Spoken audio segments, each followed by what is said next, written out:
బోర్డర్లో భారత army high alert అయింది. ఢిల్లీ పేలుడు వెనుక పాక్ కుట్ర స్పష్టమవుతున్న నేపథ్యంలో భారత ఆర్మీ విన్యాసాలతో పాక్లో వణుకు పుడుతోంది. ముఖ్యంగా హెలికాప్టర్లు, యుద్ధ ట్యాంకర్లతో మాక్ డ్రిల్స్ నిర్వహిస్తోంది.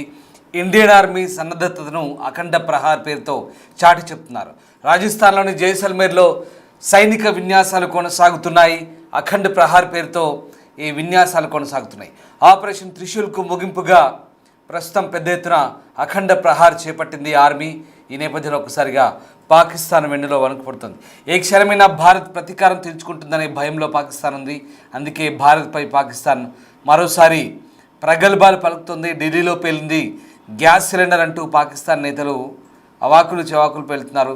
ఇస్లామాబాద్లో బాంబు దాడి వెనుక తాలిబన్లు అలాగే భారత్ ఉన్నారంటూ ఆరోపిస్తున్నారు. తాలిబన్లపై ప్రతీకారం తీర్చుకుంటామంటూ పాకిస్తాన్ హెచ్చరిస్తోంది. పనిలో పనిగా భారత్పై కూడా అభాండాలు వేస్తోంది పాకిస్తాన్. మరోవైపు ఢిల్లీ బాంబు పేలుల నేపథ్యంలో ఇప్పటికే భారత్ అప్రమత్తమైంది. ఖచ్చితంగా ఎలాంటి ఉగ్రవాద చర్యనైనా యుద్ధ చర్యగా పరిగణిస్తామంటూ గతంలోనే చెప్పిన భారత ఆర్మీ, భారత ప్రభుత్వం ఇప్పుడు నిజంగానే మరోసారి పాకిస్తాన్పై యుద్ధానికి దిగబోతుందా? ప్రస్తుతం జరుగుతున్న పరిణామాలు కూడా కాదని లేవనిపిస్తోంది. ఎందుకంటే జైసల్మేర్లో భారత సైన్యం యొక్క దక్షిణ కమాండ్ ఆధ్వర్యంలో రాజస్థాన్ ఎడారి ప్రాంతంలో జరుగుతున్న సైనిక విన్యాసాలు ప్రస్తుతం యుద్ధానికి సిద్ధంగా ఉన్నామనే సంకేతాలు వినిపిస్తున్నాయి. ఎక్సర్సైజ్ త్రిశూల్ బ్యానర్ కింద నిర్వహించిన ఈ విన్యాసంలో సైన్యం, నావికాదళం, వైమానిక దళం సంయుక్తంగా పాల్గొన్నాయి. భారతదేశం యొక్క సమగ్ర యుద్ధ సామర్థ్యాలను కొత్త స్థాయిలో ప్రదర్శించారు. ఇది భారత సాయుధ దళాల వ్యూహాత్మక ఆలోచనలో భాగమని, దీని కింద భవిష్యత్తులో ఇంటిగ్రేటెడ్ ఫోర్స్ అనే భావన సాకారమవుతున్నట్టు పేర్కొంటున్నారు. వాస్తవానికి త్రిశూల్ పేరుతో మొన్న 10 రోజుల పాటు భారత ఆర్మీ త్రివిధ దళాలు విన్యాసాలు నిర్వహించాయి. దానికి కొనసాగింపుగా ఇప్పుడు అఖండ ప్రహార్ నిర్వహిస్తున్నాయి. అయితే యాదృచ్ఛికంగా ఇటు ఢిల్లీలో బాంబు పేలులు జరగడం, మరోవైపు పాకిస్తాన్ ఆధారాలు దొరికితే కనుక యుద్ధ చర్యగా పరిగణిస్తామంటూ గతంలోనే ఇచ్చిన స్టేట్మెంట్తో ఇప్పుడు ఈ సైనిక విన్యాసాలకైతే ప్రాధాన్యత సంతరించుకుంటుంది. ఈ సైనిక విన్యాసాలు ముందస్తు షెడ్యూల్లో భాగంగానే చేస్తున్నారు. కానీ ఇప్పుడు ఉన్న పరిస్థితుల నేపథ్యంలో ఖచ్చితంగా ఇవి యుద్ధ సన్నాహాలుగానే భావించాల్సిన పరిస్థితి కనబడుతోంది. ఇక అఖండ ప్రహార్ యొక్క ప్రధాన లక్ష్యం 3 దళాల సమన్వయం, అలాగే సినర్జీ, ఉమ్మడి కార్యాచరణ సామర్థ్యాలను పరీక్షించడం. ఎడారి భూభాగంలో నిర్వహించిన ఈ వ్యాయామంలో కోనార్క్ కార్ప్స్ యొక్క వివిధ విభాగాలు పగలు రాత్రి నిర్వహించిన ఉమ్మడి విన్యాసాల ద్వారా తమ నైపుణ్యాన్ని ప్రదర్శించాయి. అఖండ ప్రహార్ అనే వ్యాయామం భారత సైన్యం యొక్క పరివర్తన దశాబ్దానికి ఒక శక్తివంతమైన ఉదాహరణ చెప్తున్నారు. సదరన్ కమాండ్ నిర్వహించిన ఈ వ్యాయామం సైనికులు సైన్యం యొక్క పోరాట సంసిద్ధతను ప్రదర్శించడమే కాకుండా భారత సాయుధ దళాలు ప్రతి సవాల్ను సిద్ధంగా స్వీకరించే సందేశాన్ని కూడా ఇక్కడ పంపినట్లు అవుతుంది. ఒకసారి ఆ దృశ్యాలు చూద్దాం.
టెక్నాలజీ పరంగా అధునాతనమైన చాలా వ్యూహాత్మక వ్యవస్థని దాని శక్తి సామర్థ్యాలను ఇప్పుడు ఈ విన్యాసాలు ప్రదర్శించినట్టుంది. భవిష్యత్తులో యుద్ధ భూమిలో భారత సాయుధ దళాలు ఏ రకంగా ఆధిపత్యాన్ని నిర్ణయిస్తాయి, ఆధిపత్యాన్ని ప్రదర్శిస్తాయి, త్రివిధ దళాలు ఏ రకంగా కోఆర్డినేట్ చేసుకుంటాయి, సమన్వయం చేసుకుంటాయి అనేది ఈ సైనిక విన్యాసాల ప్రధాన ఉద్దేశంగా కనబడుతోంది.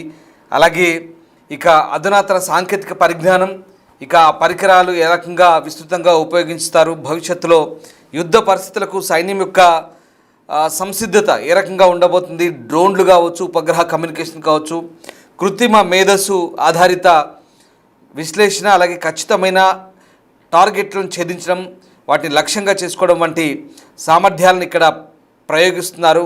ఇది పూర్తిగా మన వ్యూహాత్మక సామర్థ్యాలను బలోపేతం చేయడమే కాకుండా టెక్నాలజీ పరంగా మనం ఎంత దృఢంగా ఉన్నామో నిరూపించుకునేందుకే ఇది నొక్కి చెప్తోంది ఈ సైనిక విన్యాసాలు. సదరన్ కమాండ్ ఆధ్వర్యంలో నిర్వహించే ఈ సైనిక విన్యాసాలు సైన్యం యొక్క పోరాట సామర్థ్యాలను అలాగే ప్రతిస్పందన విధానాలను పరీక్షించడానికి ఒక కీలక అవకాశంగా చెప్తున్నారు.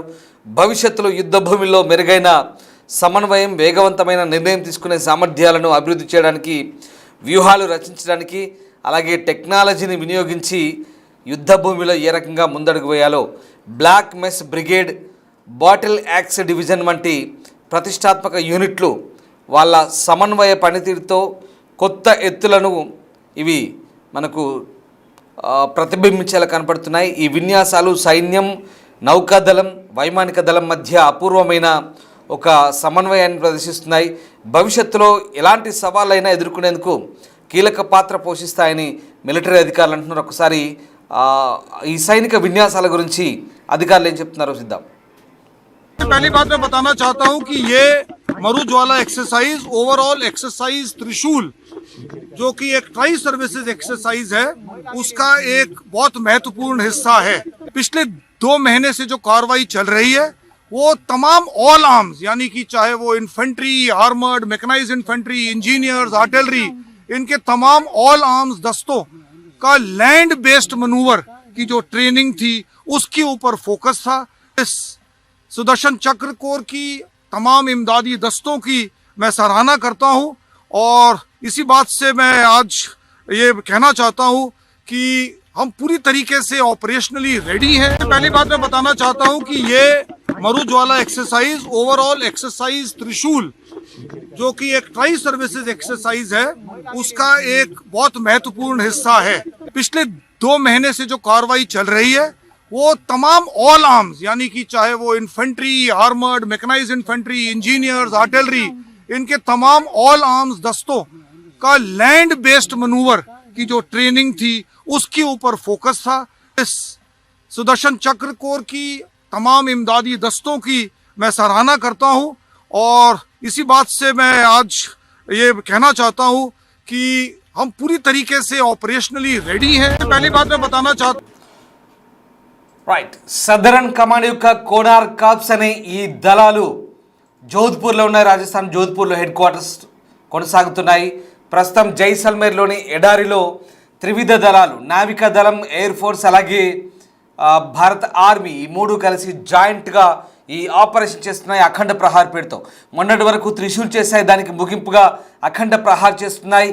ఇవన్నీ కూడా పూర్తిగా మన టెక్నాలజీని ఉపయోగించుకొని రియల్ టైం వార్ మేనేజ్మెంట్ అలాగే రియల్ టైం ఇంటెలిజెంట్ ఇన్పుట్స్ని ఎలా క్రియేట్ చేయాలి, అవసరాన్ని బట్టి యుద్ధ వాతావరణంలో ఏ రకంగా ముందుకు దూసుకెళ్ళాలి, టెక్నాలజీని ఏ రకంగా వినియోగించాలి, డ్రోన్లు కావచ్చు, సాంకేతిక పరిజ్ఞానం కావచ్చు, అలాగే ఏఐ ఆధారిత టెక్నాలజీని ఏ రకంగా వినియోగించుకోవాలో, త్రివిధ దళాలు ఎలా కోఆర్డినేట్ చేసుకోవాలో ఒక్కసారిగా మన బలాన్ని చాటి చెప్తుంటే పాకిస్తాన్ వెన్నులో వణుకు పుడుతుంది. ఎందుకంటే ఢిల్లీలో జరిగిన పేలుళ్లకు పాకిస్తాన్ ప్రాయోజిత ఉగ్రవాదులే కారణంగా మనం ఆధారాలు సేకరిస్తున్నాం.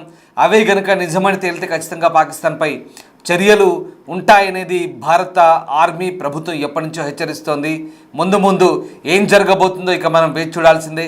ఎందుకంటే ఖచ్చితంగా ప్రతి ఉగ్రవాద చర్య యుద్ధ చర్యగా భావిస్తామన్న భారత ప్రభుత్వం ఈసారి చూస్తూ ఊరుకునే ప్రసక్తి లేదని చెప్తోంది. అవసరమైతే పూర్తిస్థాయి యుద్ధానికి కూడా దిగే అవకాశాలు లేకపోలేదు. అయితే మరోవైపు అటు పాకిస్తాన్ మాత్రం దొంగ మాటలు మాట్లాడుతుంది. దొంగ ఆరోపణ చేస్తోంది. ఇస్లామాబాద్లో మన దగ్గర బాంబు దాడి జరిగిన మరుసటి రోజు ఇస్లామాబాద్లో కూడా కోర్టు కాంప్లెక్స్లో బాంబు దాడి జరిగింది. దాని వెనుక తాలిబాన్లు ఉన్నారు, వాళ్లకు భారత్ మద్దతు ఇస్తుందంటూ మనపై తిరిగి ఆరోపణలు చేస్తుంది. దొంగే దొంగ దొంగ అన్నట్టుగా ఉంది పాకిస్తాన్ పరిస్థితి.